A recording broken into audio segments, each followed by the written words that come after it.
اللہ نے میرے نبی کو کیسا بنایا؟ ایک بدو عورت ہے، انپڑھ عورت ہے، ام معبد الخزاعیہ، وہ میرے نبی کا حلیہ بتاتی ہے.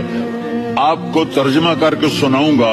وہ کہتی ہے اپنے خامد کو کہ ابو معبد، ایک شخص آیا تھا، مجھے یوں لگا جیسے 14ویں کا چاند کپڑے پہن کے زمین پہ اتر آیا ہو.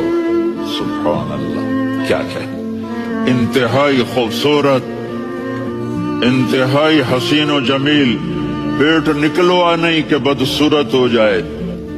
کہا اتنا خوبصورت تھا کہ سر سے پاؤں تک حسن اس کا غلام تھا، خوبصورتی اس کی باندھی تھی، اور میں جدھر سے دیکھتی تھی مجھے حسن ہی حسن نظر آتا تھا، اور جب میں اس کے چہرے پر دیکھتی تو میری آنکھ نہیں بھرتی تھی، میرا جی چاہتا تھا میں دیکھتی جاؤں دیکھتی جاؤں دیکھتی جاؤں، میرا دل نہیں بھرتا تھا. کون؟ وسیم.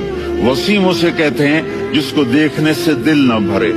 قسیم، جدھر سے دیکھو حسن ہو اسے کہتے ہیں قسیم. تو اس کی آنکھیں بڑی موٹی، احور، ادعج، اشکل، انجل، ابرج،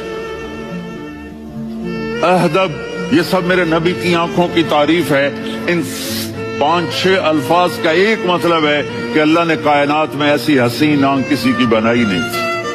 حسن و جمال آنکھوں میں، اور پلکیں بڑی لمبی. یہ عورتیں یہاں نکلی لگا لیتی نا لمبا لمبا کرنے کے لیے، تو میرے نبی کے قدرتی یہ بال لمبے تھے حسن کو بڑھانے کے لیے.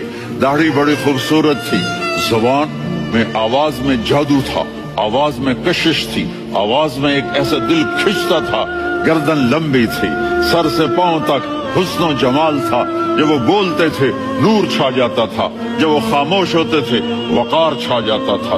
اور سوا البطن و صدر، سینہ اور پیٹ برابر. سبت القصب، سیدھا قد تھا، سیدھا قد، بالکل سیدھا قد. عریض المنکبین، چھاتی چوڑی تھی. طویل الزندین، بازو لمبے تھے. رحب الراحہ، یہ ہتھیلی بڑی چوڑی تھی. چوڑی ہتھیلی سخاوت کی نشانی ہوتی ہے.